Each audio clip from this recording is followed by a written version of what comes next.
Hi everyone, and welcome to this episode of the In the Oven Show. Today we are welcomed by the CEO for Tundra Process Solutions in Calgary. He started a business at 12 years old, would you believe, went to business school, worked in finance, ran an industrial process company, and has grown Tundra from 14 to 140 people over his years leading it. He's apparently one of Canada's top 40 under 40. I would like to welcome Iggy Domagalski. Thank you, Dan. Thanks for having me on the show. Much appreciated. No, it's all good. How are things? They're good. They're still a little weird. We're still in COVID a little bit, but things they feel like they're getting better, and business over the last few months really feels like it's starting to get some steam again, and people are starting to do things again. Before we dive into some more of the specific business stuff, I'd like to really get to know a bit about Iggy. So what kind of things do you like to do in your spare time? In my spare time, I'm a husband and a dad. So I've been with the same gal for 19 years, and I've got twin daughters, and they're 11 years old. So they take up a lot of my time, and they still like me, which is really great. So I am soaking up all of that. We've got a little puppy that we got throughout the pandemic. So she's very socially awkward, but very cute. She takes up a lot of our time. And personally, I like fitness, so running, gym, yoga, those kind of things, and a lot of mindfulness and professional development. Those are things that I enjoy. I got a few guitars kicking around the house, so I like to play those. And unfortunately for the people around me, sometimes I like to sing as well. So that so I like doing that. I'm just not very good at it. And when things are not weird like they are now, we love entertaining. So usually our house is kind of like the community center for all of our family and friends. You know, in first memories of business, I know you started a business young, apparently from 12 or something, but where did it all spark from? Yeah, I think it started from my parents. I'm an immigrant to this country just from a very young age. So when I was 3, we moved to Canada from Poland, and my parents, they were both professional engineers. But when you're a new immigrant from Poland in the 80s, nobody cares about your Polish credentials, which is unfortunately what still many immigrants face today. So they tried their hand at a few jobs, but they ended up starting businesses. And so the entrepreneurship idea and the conversations around the dinner table kind of revolved around that. And that's where I think I first got a taste for it. And I've just from being a little kid. When I was a really little kid, I wanted to be an astronaut, of course, like every kid. But after that, I thought that business would be something that I could be pretty decent at, and something that I saw my parents doing and they seemed to like. So that's the path that I ended up taking. So what were the early kind of memories of being in that mindset? What were you at school saying, I've got to go start a business as soon as I can? Or was it like, I've got to learn my stuff before I do that? What was it like early days?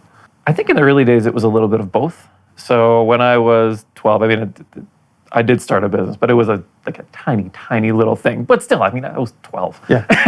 And so this obviously dates me and anyone who's going back to at age 12. So computers were a thing. There was computers, and we had a decent one. And I started something called a BBS, a bulletin board service. And so that was where somebody who had a dial-up modem could dial up into your modem, and they could connect, and then they could see what was on your computer screen.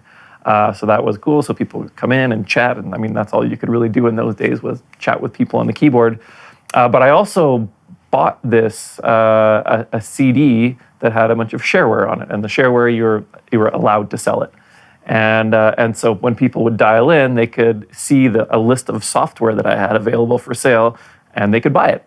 Except there was no PayPal or anything like that. So they actually had to mail me a check for $25. So people would log in, they'd see this, they'd see my address, they would mail me a check for $25, and then I would give them this little code so that they could log in and download this software that I had bought. So that was my first little foray into business. And I liked doing that, but at the same time, I knew that I wanted to go to business school and actually learn what the heck I was doing, because selling a $25 piece of software to a single user at a time on a home computer was a lot different than actually knowing what the heck I was doing. So what made you want to become a CEO? Was that an early thing for you, or? I don't think that title was ever really important. I think I knew that I wanted to be in a leadership role and add value and do some fun things and be in a company that I really enjoyed being at. And I think being in a leadership position in that company allows you to craft that a little bit. So if you're able to make some decisions about the culture and about the way that you do business, you can kind of just make it the way that you want it, which will make it more enjoyable for you and hopefully for the people around you. So yeah, the title was never really important, but I did know that I was interested in in running companies in one way or another. And was that the people aspect, or like was it just being the head guy that you had such a vision that you wanted to surround your people in that mindset? It was never to be the top guy. I think it was to create something meaningful, and that's harder to do from the middle of an organization. It's just a lot easier to do when that is your responsibility, when determining the culture and the strategy and the roadmap for your company. When that's your job, it's a lot easier to do it. It's tougher to do it as a mid-level manager. Then you can do it within your own group, but then you often still have pressure from up top to do things a certain way that might not necessarily line up with the way that you want to do it. So did school help with the challenges that you've had in that position? I think so. I got a Bachelor of Commerce degree from the University of Manitoba, and I mean those were great years. I think anyone that's ever been to university knows that those are some of the most fun years too. So I mean it wasn't just all schoolwork. It was a lot of socializing and fun things, and those parts I thought were equally as important, right? Like learning how to the group projects and how to get things done under tight timelines, and we missed tonight's study session because we were at the bar, and then figuring out how to catch up and do that as a team, and competing priorities when some people already had families that they were dealing with. Some people cared about their fitness more. Some people cared about going out more. Some people were really into school. Some people weren't. And figuring out those group dynamics, that was, it was frustrating at the time when I was going through it because, I wanted to get the school done and I wanted to get good marks, and that was important. And I had this imaginary vision that when I finally got out there into the working world, that these would not be problems anymore. I mean, people are paid to be there, so of course everyone is showing up at 100% every day, and it just didn't occur to me that might not actually be the case.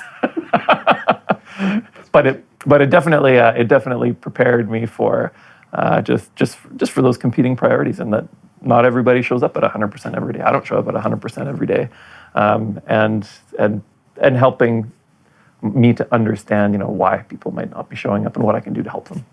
Yeah, I mean, it's interesting you talk about that kind of socialization aspect of uni and how tough it must be now where people aren't physically at university. Whereas I agree with you that was such an integral part of life and what you learned at university. So it's interesting you say that was one of the key things you took away to take you where you are now.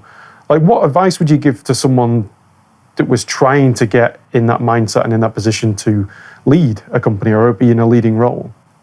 Yeah, that's a really tricky question in today's environment, right? Like there's a lot of business skills that I would say are very technical, accounting and finance. Even many of the human resources and marketing skills are really, really technical. You don't need other people to do them. You just need to know how to do it, and you can crush the work on your own from your house. But most of the important stuff in business, that's the being across from somebody and talking to them and addressing a team and making sure the team is working properly and figuring out what people's issues are and getting the work done or not getting the work done. And I really think the only way you can do that is in person. So there's a lot being written about how a lot of the school world will be virtual going forward, but I still think a lot won't. People will go back to the bricks and mortar of universities, and they will go learn side by side with other people and figure out how to work in teams. That's what running a business is. It's how do you run a team? Yeah, that's the way the world works. I mean, it's fine for some of the more office-based systems to a point, but like when you're talking manufacturing, design, actually solving problems, getting together and banging heads and actually getting down to... Oh, for sure. Yeah. It's the way you do it. We have conversations about productive versus effective, and so throughout the whole last year, a lot of people have been saying, "Boy, I'm more productive than ever," And I completely believe it. I mean, there's a lot of distractions around this office, right? I know we have some people here who just put on their headphones and they prefer to block out the world, and that's the way that they operate, and they only take them out if they absolutely need to. But there's other people that spend a good chunk of their day walking around and talking to people and creating interactions. And it's going to be an interesting world going forward. Was the interaction kind of side of things, the side of business, was that easy for you to start with? Or did you have to work on, like with people and being able to judge people, gauge people, like figure how they fit in? Kind of figuring people out, at least for me, that was not a God-given talent. So there are some people out there who are just masters at figuring out other people, and they can see someone and know exactly all these things about them. But I was never one of those people. It took work to figure out, and some of it's just studying people, and I mean not book studying, but just just observing, and then other times it's just experience. I mean, there's only so many types of problems that your people will have when they come to you. They're overworked, or they're not motivated enough, or they feel like they have no purpose, or they're having a bunch of family things going on, and those problems generally are finite. If you lump them into those kind of categories, and eventually you've just kind of seen most of them, and then you are having problems at home. Oh, you are not motivated because you don't believe in what you're doing, and you are lacking challenge, and you need to move to the next level. So they eventually fall into those kind of buckets. That's really interesting to hear you say that, because that's surely the hardest thing to do as you get into that role. For sure. And you were leading a process company before you came to Tundra. Yeah. Like, how was that process? Was it similar coming from one company to the other? And what was that transition like? The company that I was at previous to this was one of our sister companies, and it was a lot smaller, so there was a lot fewer people, and I really, really knew everyone. So it was easier, and here there's more people, but essentially the problems are all the people problems are always the same, and it boils down to they're having some problem somewhere, not challenged, and usually the biggest problem is that communication has broken down somewhere between two or three people, and that needs to be addressed. So talking of that, how would you typically go about figuring that out? Yeah, figuring out the people problems is the tricky one, because people tend to get their back up when you start talking about the problems that they're having.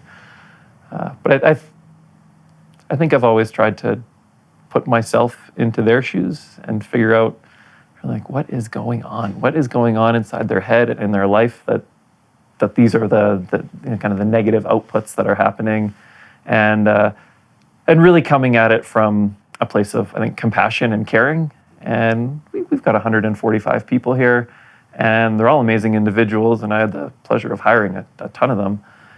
And I really care about them, and I want them to be successful. And so when there's something bad that's going on, I know they're not a bad person, right? Like we screen them, and they're awesome, and they're really great, and they're great at what they do.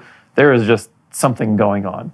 And so I usually find if I come at it from that angle is hey, I'm here to help you. Something's going on. Let's talk about it so that we can fix it. Because I want you to be really successful, and I'm helping you because I care about you. That tends to take some of the guard down. That must be hard, trying to be connected to all those people, though. Like, how do you manage that? Well, you can't be. I mean, I think most studies will say, you can only really have 100 or 200 relationships everywhere, right? Family, friends, and work. So if we got 145 here, I can't have a really great tight relationship with everybody. But I think if our managers and our leaders know how to do that too, then they can do that. But there's probably about 20 or 30 people that I would really, really help with those kind of things at the company, and then hopefully they're doing the same thing to their teams. Yeah, so it's creating this kind of integral culture. Yeah. And how do you find culture is really important running a business, like setting the standard and making it very clear? I believe that culture is really important. Not every leader's like that, and there's a lot of leaders who don't spend any time on culture and have really, really successful companies. So it's not the way to do it. It's a way to do it, and it's the way that I like doing it.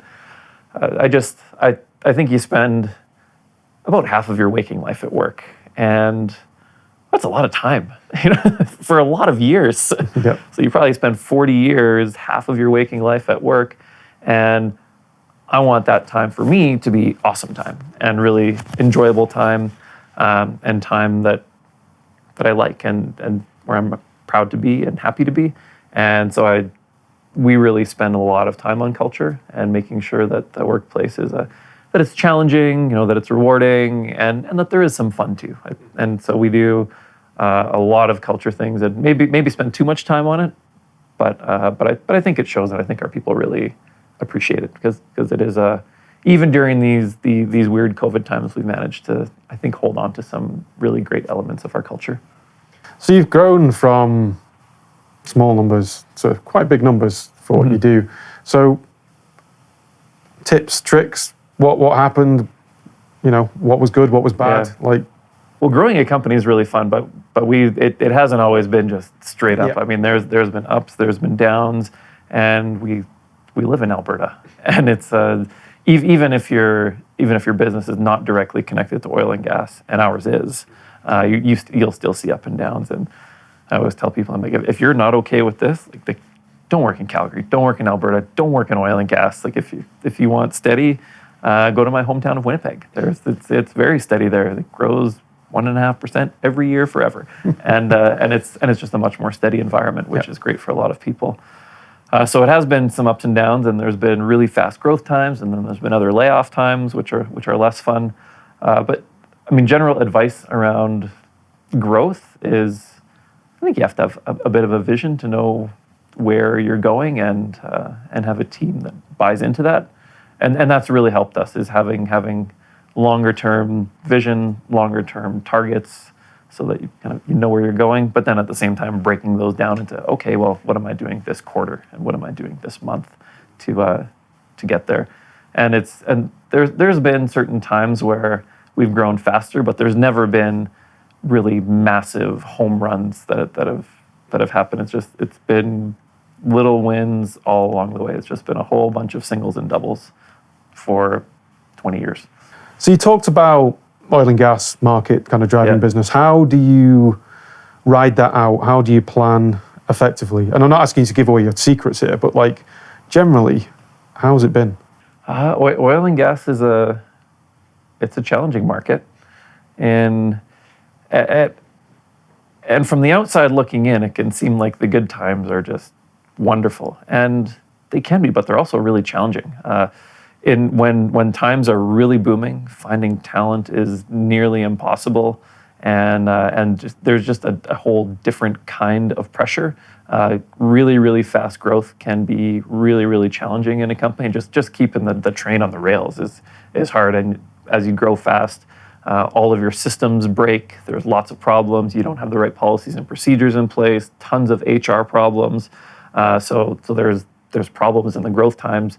And then in the down times, those are even worse problems, right? That's laying people off and telling them that that they're gonna have a hard time feeding their family and those kind of things. So there's challenges both in the fast growth and then in the often sudden deceleration. But overall, I really like the industry. I like oil and gas. I mean, it's a primary industry in Canada. Without oil and gas in Canada, this country is in a lot of trouble, and so I think the work that we do is really important. I think the Canadian oil and gas industry is by far the most responsible in the world, and doesn't matter what happens today, tomorrow 90 million barrels of oil will be used, and the day after the same amount, the day after the same amount. And I think if somebody went up to a gas pump and instead of regular and premium, then it was Canada and Saudi, I think I know which one people would choose. And so I like the industry, and I think everyone here likes the industry.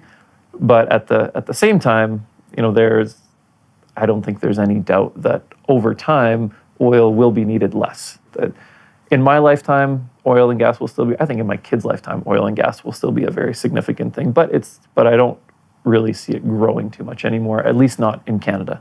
And so to deal with that, I think you need to diversify a little bit. We're trying to take and successfully doing it, taking some of our oil and gas products and selling them to other industries, which has been going well. And then recently we actually sold Tundra to a company called Wajax, which is actually one of Canada's oldest companies. They're over 160 years old, and they're very diversified across industries and across the country, and that's allowing Tundra to better take its products and sell them to Wajax customers where the relationship already exists. I mean, for our Tundra people to go and sell our products to other industries, we first have to make those relationships in those new industries, which takes time. Whereas with this Wajax transaction, immediately overnight, we have access to all of their customers in every industry across the country, which is one of the reasons why we did it, because it was just such a perfect fit. So how did that come about, the merger, acquisition? Did they approach you? Was it kind of you put yourself on the market? Like, did it happen organically? Like, yeah, it was. It's actually funny. A contact of mine from university ended up calling me, and he just saw that I was at Tundra and said, "Hey, would you be interested in a transaction?" It was COVID, and I called our chairman, who's our majority owner at the time, and said, "Hey, what do you think of this? I know it's a weird time, but I think it's worth a chat." And so we all got on the phone, and initially, I didn't see a fit, and it's just because I didn't know enough about Wajax. But I think when folks think about Wajax, they think about forklifts, and they think about dump trucks and excavators and construction equipment, and that's not at all what we do.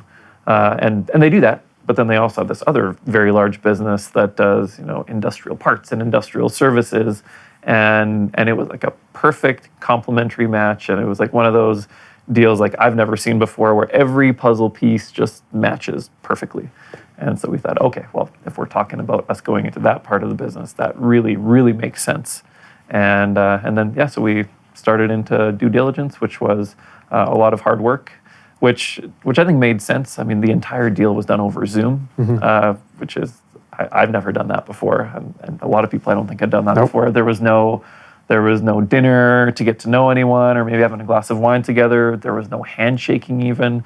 So in order to overcome that, I think a few more lawyers and accountants get involved just to make sure that everything is the way that we said it was going to be, and of course it was, because the deal got done, and now that it's done, it's been really great. So we have a new owner who has said that they really want to keep us as we are and keep our brand and help where they can, and that's exactly what they're doing. So they're helping us be more successful, and now we're part of their story, and it's been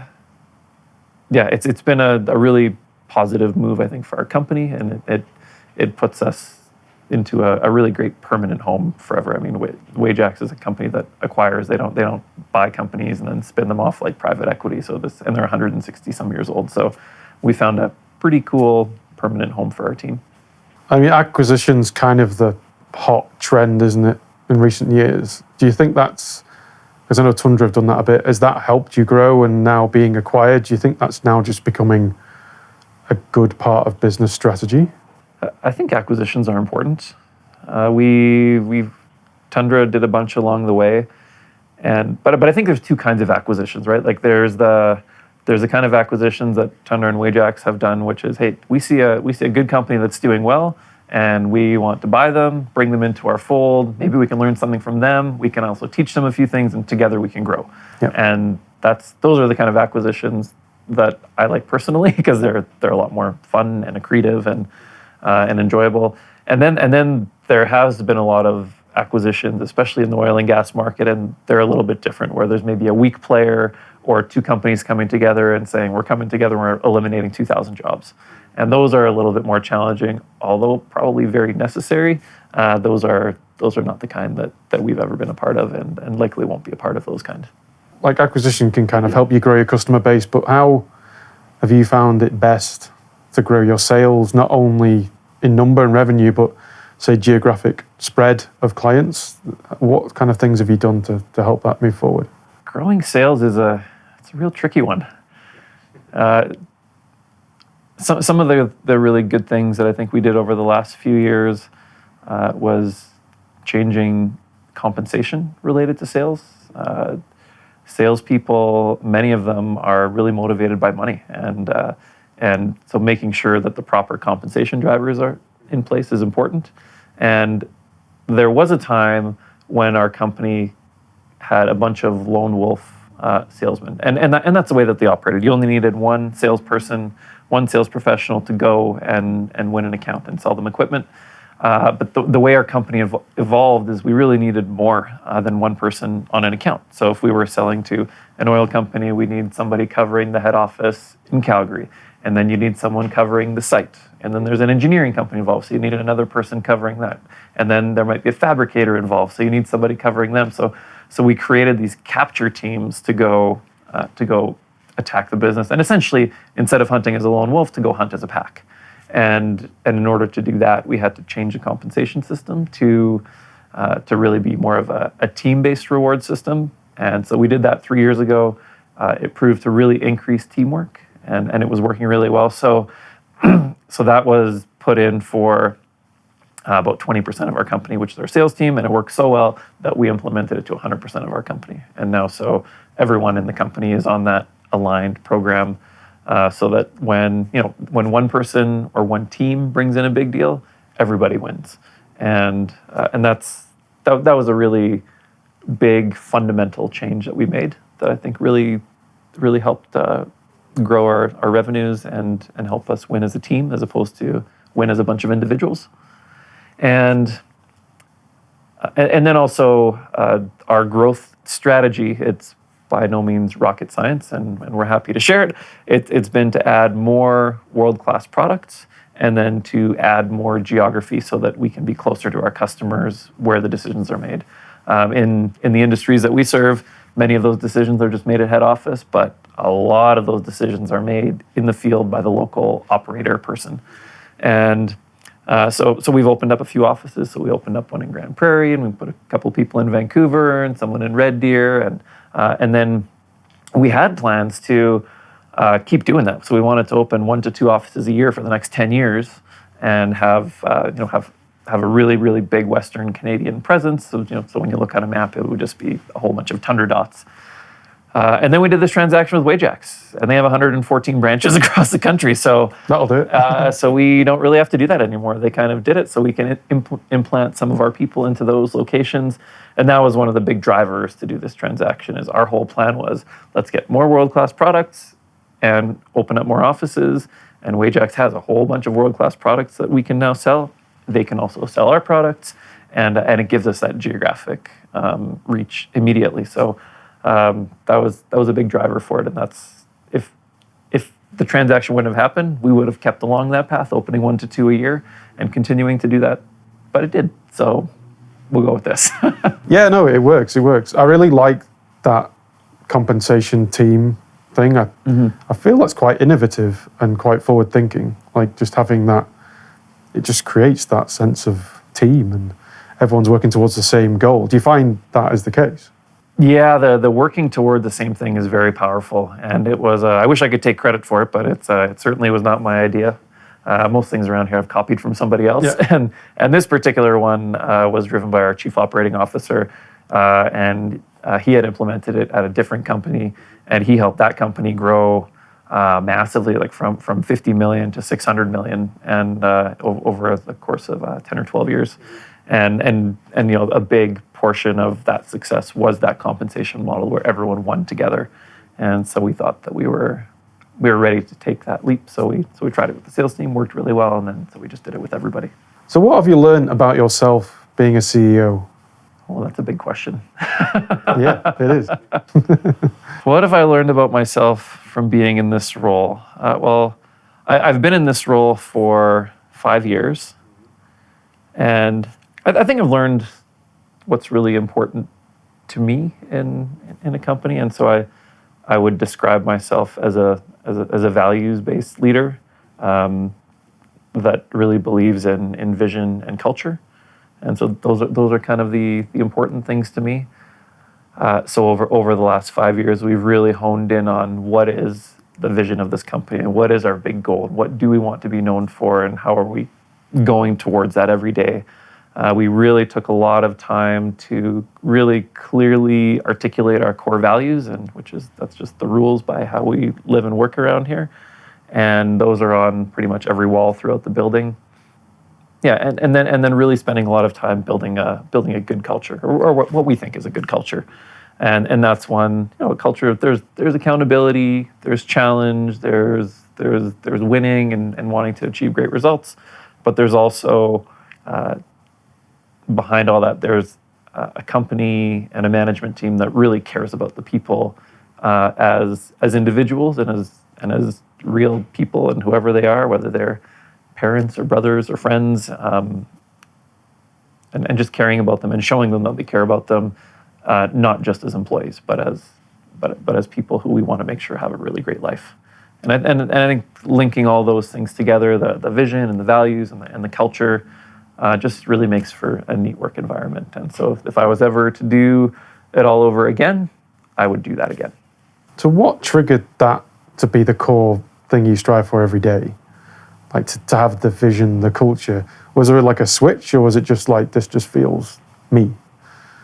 Yeah, I don't think there was a big switch or anything. It's always something that I felt that was important, but there were years when you just it sounds silly to say we didn't have time to focus on vision, but we kind of didn't have time to focus on vision. The company was growing fast, and it was like building the airplane as we were flying it, so to speak. And but once the airplane was built and it was flying, we could really think about where we were flying and why we were flying there. So how do you stay driven as a CEO to always, you're the head of the company, you're the face, you're the guy that has to, when people look at you, go, yeah, he's still loving it. Like, how do you stay that driven? For me, I think it's around it's around that purpose and the vision and building something really great. I think there's 145 people that work here, and that's 145 families that depend on those people. And I don't take that responsibility lightly. I think that's there's a lot of people that depend on this company. We have a lot of customers that really depend on us to deliver like exceptional equipment and exceptional service. And if we don't, like, big facilities of critical infrastructure in this province go down, and like hospitals can go down, and whole gas plants can go down if we don't do what we're supposed to do. So we take that pretty serious.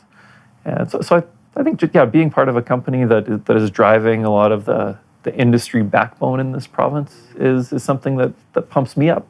Yeah. And just having a neat culture and a whole company that really cares about our customers and has really cool products. It makes it pretty fun.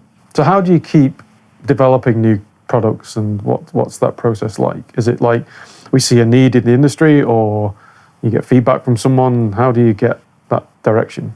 Tundra's business is we're a distributor and integrator and servicer of products. So most of the time we're actually selling other people's products. Right, okay. Yep. And so what we try to do is add as much value in the middle as possible. I think in kind of the industrial distribution space, the days of picking up the phone and saying, "What's the part number? Oh, you don't know the part number? Call me back when you have the part number." Right? Those days are over. You have to really be a solution provider. And in every one of our businesses, I think we add a ton of value. Not just being able to help the customer figure out what it is that they need, but actual real value, whether that be we'll do some programming on a certain piece of instrumentation, or we'll be putting a bunch of pieces of equipment together to create something that's a little bit more useful for the client, or having a full service team that will make sure these things are installed perfectly and that they're running really great and maintaining them. So we really try to add that value. And I think that's the innovative kind of new product where we'll take a widget from one of our factories and make it into something really useful for our customer. So we've talked a lot about your business, but I'd like to really get your opinion on the Calgary market in general. And we touched on it earlier, but what do you think people are doing wrong? What do they need to change? Like, is there something that you're seeing that you're flourishing, relatively well, and it's like some people are suffering? And what are your thoughts? I think we're at a very interesting time in Calgary's history right now. And it's odd to say, but I'm probably more bullish and excited about the future of Calgary and Alberta than I've ever been before. I've been living here for 13 years. And there's a bunch of reasons why I think that. I do think that that our oil and gas industry is due for what I think will be another boom cycle. I hope it's not as crazy as it once was, where the salaries are just absolutely through the roof. It's just not sustainable. But I do want it to get a lot better than it is, and I think it will. I think specifically once this pandemic ends, which I think will be a little bit faster maybe than some people think, Yep. that there's going to be a lot of airplanes in the air and people doing things, and that just automatically creates more demand for fossil fuels, which is like it or not, that's what we produce here in Alberta. So I think prices will go up, and once prices will go up, that will allow oil companies who have been beaten pretty badly, it'll give them the freedom to actually start growing again, and even in some cases maintaining again. There's been real lack of maintenance of a lot of equipment in the Alberta oil field.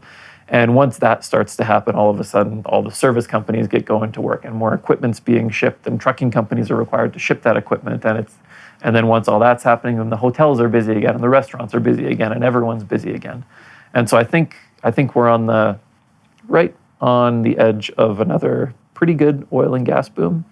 And I do think that there's a lot of fundamentals around gas specifically that could be a boom for another 10 or 20 years. There's a big move towards renewables, which I think is great.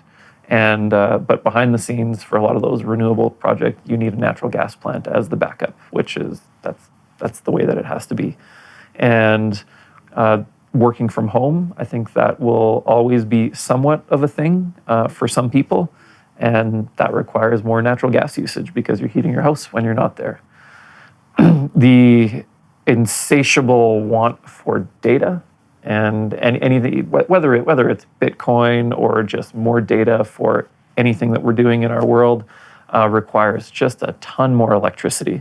And in this province and in many areas in the world, that's natural gas is the cheapest form of that. So that's going to continue. And then there's like 10 other themes around that I think will really drive natural gas up. So I think we're in a good spot.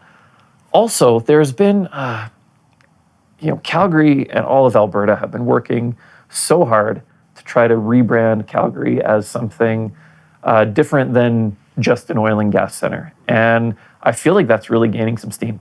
Calgary Economic Development and groups like that have just done a great job. Even recently, they've recruited a couple tech companies to come into town. And there's been a few big wins with, hey, there's going to be 500 jobs here from this one and that one, but there's also been a ton of little wins. These 10 people are moving here, and these 10 people are moving here, and these 10 people are moving here, and when you create 10 high-tech jobs, that's meaningful. And so I think Calgary is in a really, really good spot, even though a lot of people don't think it is. I think it really is. I think that the energy industry is going to be really good for the next little while, but plus we've spent all this time and effort on other things, and I think all of those are starting to pay off too. So I think we're in a good spot. Like you say, the groundwork's there. Like, I'm excited that the film industry is starting to take Calgary more seriously. That's another one. All these sorts of infrastructure are going in place to just diversify in times of hardship. And then when, inevitable increases happen, COVID releases everything, and like you say, the world turns back on again, it's very much all this stuff, supporting stuff, just gets utilized as well. So yeah, I'm optimistic as well. I think that's a good mentality to have. And yeah, when you're always beaten down and beating everyone down about it, it gets a bit, oh, come on, it can't be that bad. So, and I don't think it is. So what's next for Tundra then? Like, where do you see you going? Is it just kind of figuring out the acquisition more and where you sit and working with that relationship? Yeah, what's next for Tundra? I think it's figuring out how we fit into the Wajax company. Wajax is a pretty big company, so there are about 2,700 employees across the country, and I think there's a lot of cool opportunities for us to sell our products into all these other geographies, and for Tundra to bring in some Wajax products and start melding a little bit more. At the same time, we're still remaining Tundra and having our own identity, but really figuring out where is all that low-hanging fruit and how can we diversify our business using the mothership here that we now have. So that's really my plan, is continuing to do that and continuing to do all the things that we did before, continuing to have a great culture and continue to lead with those vision and values and making sure that our people still believe that. And it's probably now more important than ever. We're only a couple months into this transaction, and I promised all of our people that, hey, like really not a lot's going to change. A couple little things are going to change. We're part of a public company now, so there's probably a code of conduct that you have to sign annually, whereas before we didn't do that. So you're going to have to do that, but it's all the same rules that we abide by anyway. So there's going to be little changes, but that ultimately we're still Tundra. And I think most people believe me, but I think that's just probably from a lot of years of building up trust and me saying, hey, you really got to trust me on this one.